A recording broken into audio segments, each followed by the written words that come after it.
I'm sorry. Her chances of survival are very low. They said she'd never wake up again, that her brain had gone silent.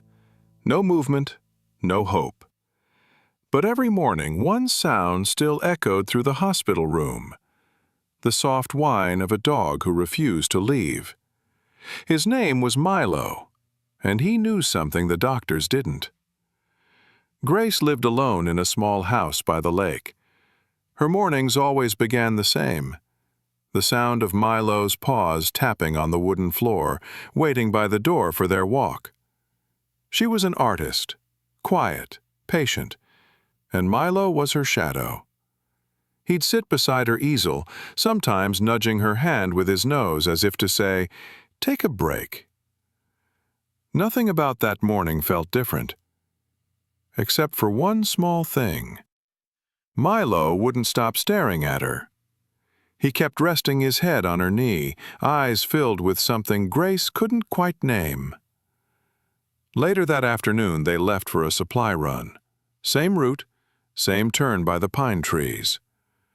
A truck skidded on wet pavement. Tires screeched, metal bent. The world went white for a second, and then silence. When rescuers arrived, Milo was limping but conscious. He refused to move until paramedics lifted Grace from the wreck. Both were rushed to the same hospital, one in a cast, the other in a coma. Grace's chart read severe brain trauma, no motor response, no eye movement. Doctors told her family the truth. The chances were almost none.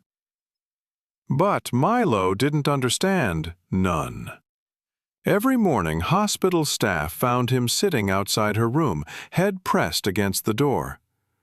When the nurses finally allowed him in, he walked straight to her bed and lay down, resting his head on her hand.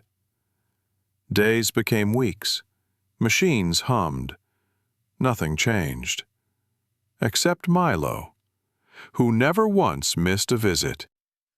Sometimes he'd whimper softly, pressing his paw on her arm. Sometimes he'd just stare at her face, waiting for a flicker that never came. Still, he waited. By the 3rd month, doctors started discussing taking her off life support. Grace's parents agreed to wait one more week. That night, Milo wouldn't stop whining. The nurse on duty, a young woman named Riley, finally opened the door, letting him in one last time. Milo climbed onto the chair beside the bed and pressed his head against Grace's chest. He stayed perfectly still. Then, out of nowhere, Grace's heart rate monitor beeped. Once, then again. Riley froze. She looked closer.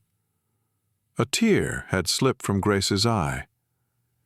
In medical notes, it would be called a reflex response. But everyone in that room felt something different, as if the body had remembered love before memory. Within hours, faint brain activity returned. The doctors didn't celebrate yet.